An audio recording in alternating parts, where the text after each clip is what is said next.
evening. It is 5:30 on this relatively cold central Kentucky day.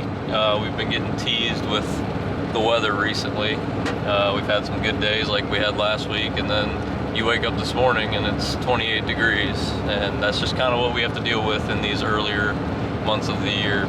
We are on the way to Daniel's house.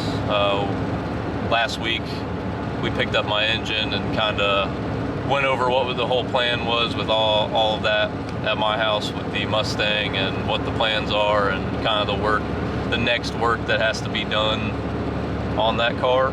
This week I don't got a lot to do on it just yet. I'm waiting for parts to come in, and I got parts ordered for the GTO that I gotta get a new fuel line on that car. Right after I filmed me starting up the GTO in that last video, the feed line from the regulator to the fuel rail just decided it was gonna fail, and I didn't put the clip in the video, but I walked around the car and it is spraying E85 onto the back of the Mustang, like part of the underside of the hood. It was a mess, so I immediately shut it off. I was like, well, it's never done that before, but at least I got an audio clip of the exhaust from the back.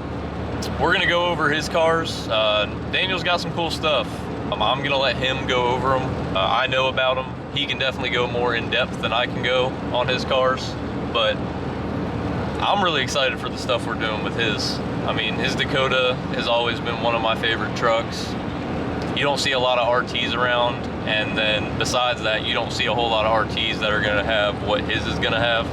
His STI, he's had that car since we met many years ago. It's always been one of my favorite cars. When I was in high school, I wanted an STI. We became friends. I got to experience his, and his has come a long way. In its current form right now, his STI has come a long way from what it used to be. It used to be a relatively stock car.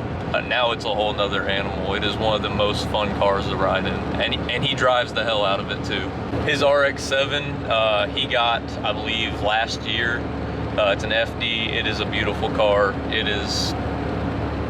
It's everything you want out of an FD RX-7, minus it being right-hand drive. It is a left-hand drive FD, but it is still a gorgeous car, great build. But I've got about 25 more minutes on this drive, and then I'll see you when we get to Daniel's.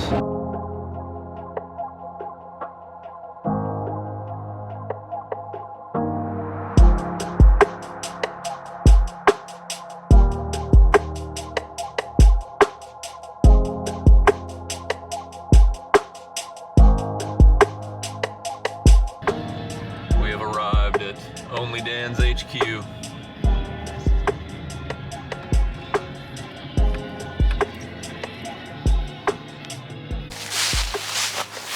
Hello there.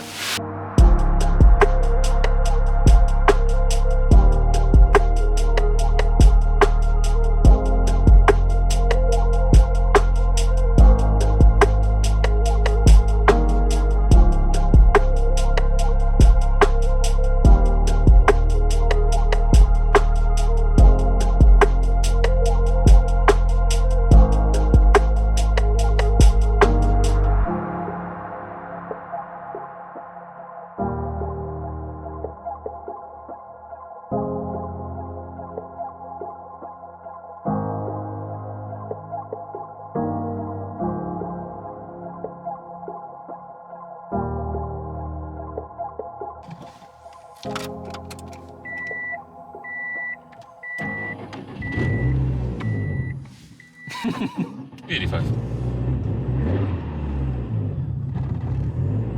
Figure it out. Did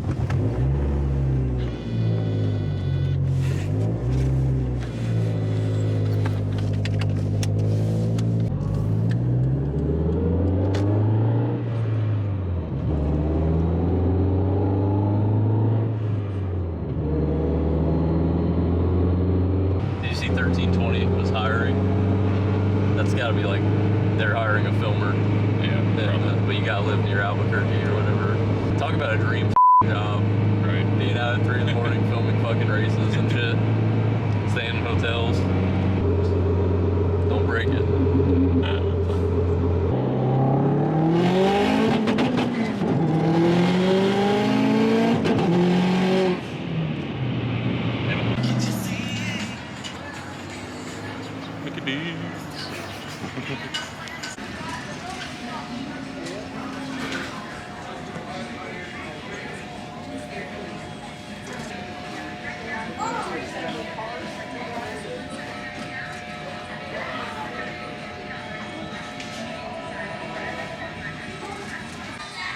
What is this shit?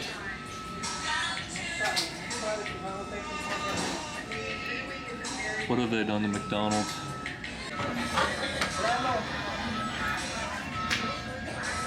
It's fine.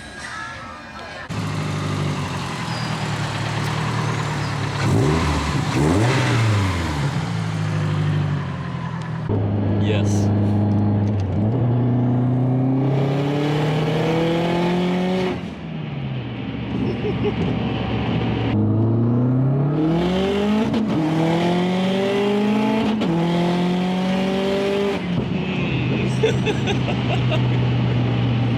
That worked. It's too good. This car is too good. Again. We'll go again. You don't have to do a dig, obviously. Yeah, no.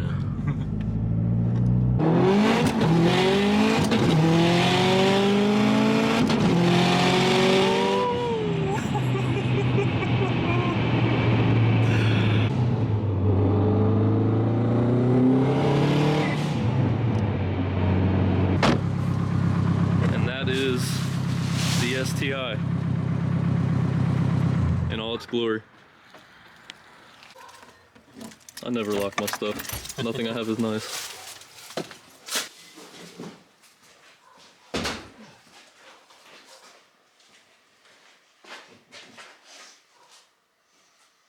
My garage. Still cleaning. Clean up some more. Daniel has too nice of shit. Too nice. I look at your garage compared to my garage and I'm like jealous. Soon. She'll be back. So what went on with the car? Why does it not have anything in it right now? Well, the guys I bought it from, they had rebuilt the engine, did some other stuff to it, put it on the Haltech, and I guess the decision was to just put the stock Mazda Apex seals in. And I don't know if it was that or some kind of detonation, something happened, but one of them broke and trashed the housing. Luckily, the guy was nice enough to warranty the labor on the engine for a year, so it's with him right now. We should be having it back together hopefully this week with some better Apex seals. And then over here, what do we have? What's going on with all this? It's a Hemi. Out of? A Challenger, actually. I do not own a Challenger. I bought this for something else sitting outside. Just a 6.4. It's got slightly better pistons just to be safe, because I guess these have weak pistons. FRP Tomahawk 2.0 cam thrown in there. So it should be mega choppy. It'd be nice and choppy. Should be the best sounding vehicle out of all the vehicles on this channel. Holly has a nice set of swap kit parts, including these headers they don't even make anymore. They made for like 2 minutes. Ooh. For the EPA, you know. Ooh. Good lord. Had them coated by Jet Hot. They're ceramic coating. Jeez. Should be quite nice. It's pretty on the stand. It's massive. It's way bigger than an LS put together on a stand. Well, any good's big. Still not as big as Dakota. I mean, it is huge. But he's got ATI super damper, new power steering pump, new alternator and bracket. Because you said what? It doesn't. It would hit the frame rail with the stock alternator right here. Gotcha. So this moves it up out of the way. And a smaller alternator. Nice. Should we go see the truck? So he just told me maybe an hour ago that this thing hasn't been started in a year. For no good reason. Stupid. How long have you had this truck? I guess 10 years now. 10 years. Actually. Jesus. I've never owned a vehicle that long. A few changes here and there. What's the current setup on it right now? So I got the stock 360 5.9 Magnum. It's got a Viper T56. Yes. In it. That was the most recent thing. Challenger center console. Can't see it hardly, but there it is. Viper wheels, obviously. With the center caps too. Yeah. These tires are wide. 13-inch wide. 13 wide in the rear. For no good reason. For no reason, just cause. If it has a Viper transmission, it's got to have Viper wheels, right? Yeah. Put the Detroit True Track in it because the factory limited slip is finally fixing in a trap. Right. Rear disc brake swap. Lowered a couple inches. Daniel prematurely got the plate for this truck because he knew what his plans were. Some circumstances that happened that I didn't really get to work on it last year like I planned. Right. Some personal issues. No. But This year it's happening. this year it's happening. I thought the head's already popped. So I took the battery out to charge it. Just a 5.9 with a actually I remember putting on that intake, I think, right? And the headers. Yeah, and we did the headers, intake and headers in one day after work. The headers for a moment were just opened. Yeah. Opened up. If we could get a clip of that, that'd be We have a clip. okay. I have a clip. If we could put it in, that'd be hilarious.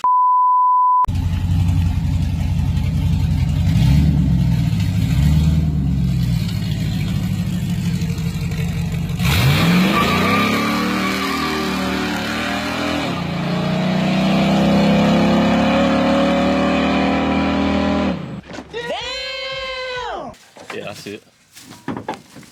Oh. Yeah. Honestly, doesn't work with the putting it on. Obviously, it's not going to stand there for long. I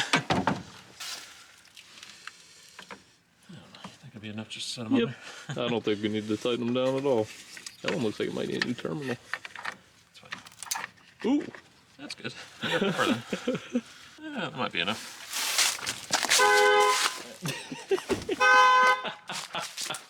That's good, that worked. I'll give it a couple cranks to get some oil. Yeah, first start in over a year. Maybe not. Right away, baby. Right away. Never in doubt. Hasn't started in a year, starts right up. Can we shut this? Yeah.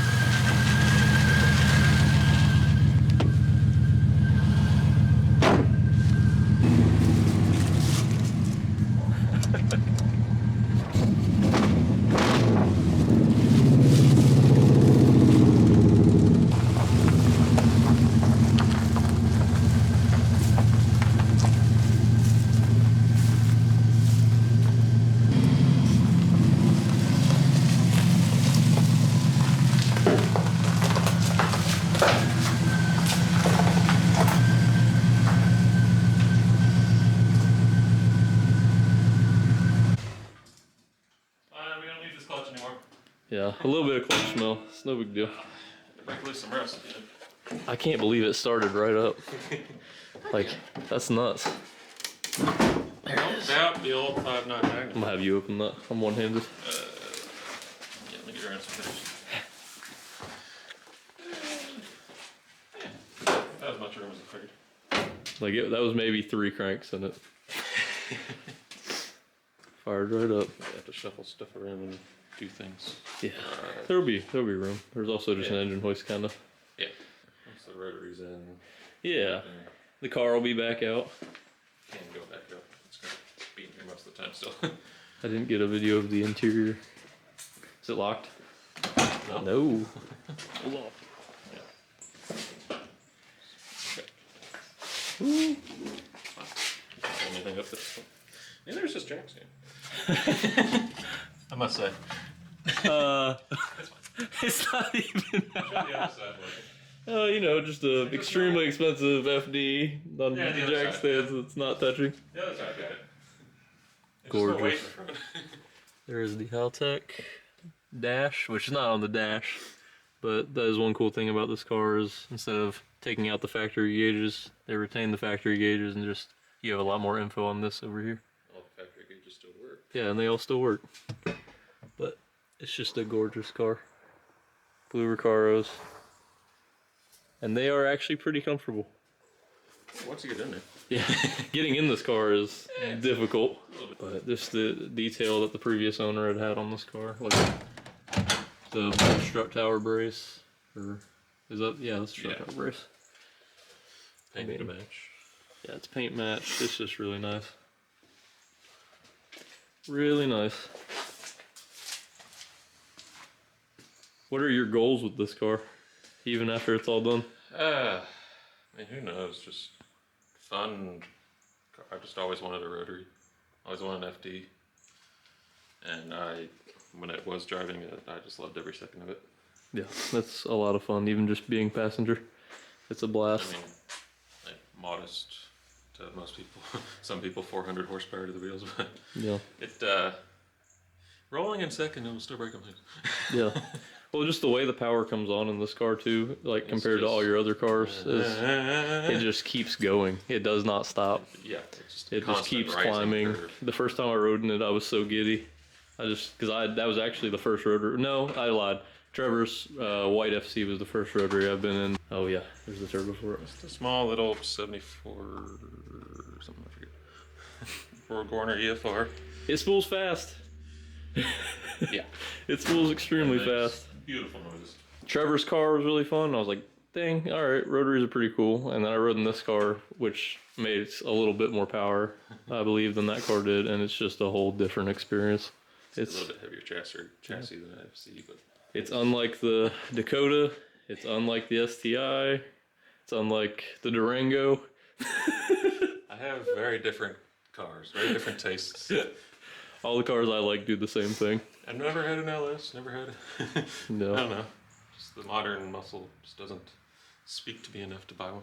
I hadn't had a boosted LS until the GTO, and I didn't think I would like them that much. Like, I didn't know how big the difference would be, and it's a huge difference. Yeah. Boosted LS versus NALS is a whole different. I'm ready to see 500 wheel horsepower all-wheel drive turbo 4 versus 500 wheel horsepower in a yeah. Yeah, it'd be a completely different vehicle. And this is probably going to encroach 500 horsepower. Yeah. Even different. It'd be 1,500 horsepower of cars running around. Very different power curves all the way around. It is so big. It's a big girl. No, it's not an aluminum block. It's cast iron. Cast iron. Aluminum heads. Aluminum heads. Okay. I don't know anything about Hemis at all. Yeah, all the Hemis from all factory Hemis are cast iron blocks. Aluminum heads. What do you plan on doing first? Getting the engine in that? Yeah, that's a lot closer to running than this. Yeah. This will have a bit of work, just odds and ends, fuel lines, and who knows what. Maybe a little bit of custom fabrication, depending on how good the swap kit is. I know the control arm on this side needs ground down a bit for the header to fit. Mm-hmm. But aside from that, it's mostly a drop-in kit. Right. Oh yeah, it is chunked a little bit. Yeah, a little bit, in every single one. What is it hitting? I don't know. Unless it's, I mean, I don't think the intercooler sits down that far. Intercooler sits right here. Yeah, but it's still... I just noticed it. I was like, huh? Yeah, I mean, the only thing it hit, especially because on this top part of the blade is... I mean, it's not hitting this. It's not scored like it is. I don't understand how it would be clipping anything. This kind of sits in here like this. Well, nice and the pressure's in the way. But, no. I don't know. Weird. It's the first time working on a rotary. First time really removed anything. And trying to remove the engine. I was trying to pick up, just leave the trans in there on the mount. Trying to pick up the engine past the studs, like into the subframe. And all of a sudden, just see the whole car coming. I was like, hang on. It's kind of fun. There's a torque arm between the transmission and the rear end. So I had to like undo the trans mount so that could just all come up at the same time. Fighting the pull type bearing, the throwout bearing for the clutch. Which I didn't know these had a pull type clutch. I remember you texting me and being like, yeah, I couldn't figure out how to get it detached. The Subaru's pull type clutch is much easier to do. Yeah, it's like I fought with it for like 3 hours. Because you can just, there's a plug in the side of it that holds the fork. You just pull the plug out, you pull the fork up, and everything comes up. But you have to release the bearing on these inside the belt housing. That seems like a tedious process. Yeah, it works. As long as it works. No power steering. He looks like a bodybuilder when he's steering this thing. It's only a problem in parking lots. It's like, okay, let's go. Once you're up to speed, like 100 miles an hour around a corner. It genuinely feels like you're in a go-kart, that effort of steering around a corner. Insane. He's But scared. You have to remember, like, when you're trying to steer into a corner, you have to actually want to steer it. Yeah. You can't just. He scared the absolute shit out of me when we were going to play disc golf. That's fine. And we took nothing but back roads there. And he just kept accelerating towards the corner, kept going, and I'm just leaning back further and further. And I'm like, oh, okay, he's probably going to slow down. Nope, did not slow down. I have faith. Yeah, I did not have faith. Because it was my first time going fast in this car. I just did not know what to expect. You're not used to going fast around corners, period. Yeah, I don't like going fast around corners. I like straight line, I do. and that's all the excitement that you need is just straight line. My cars aren't focused on the straight line. Someday I might build some kind of boosted LS just for like you are. I think once we get the Fox body done, I think Daniel will want like an eighth or quarter mile, like just fast straight line car, like really fast, just because I'm gonna let him test drive it first. I'm probably not even gonna get the first drive on the Mustang after it fires. I'm gonna let him drive it, and then when something goes wrong, I can point at him and be like, well, you f***ed it up. It's your fault. It's broken. Not a lot to do until the engine gets back on the RX-7, but he did mention wanting to wrap this downpipe because when the car was together, the last time I was in it, I remember telling him that there was some heat wrap flapping under the car. I was driving behind him and I could see it. So he's gonna go ahead and take care of that. And throw on with it. It's supposed to seal and protect the wrap so it actually lasts some time. Well, it's supposed to be between 50 and 90 degrees. Do you have a how to heat wrap for dummies? No, never done. They say to soak it, and they say soaking it. So it doesn't heat your hands. Yeah, they say soak it in water and then mess with it and then maybe wear gloves. I don't know. Maybe have gloves. I'm not a professional.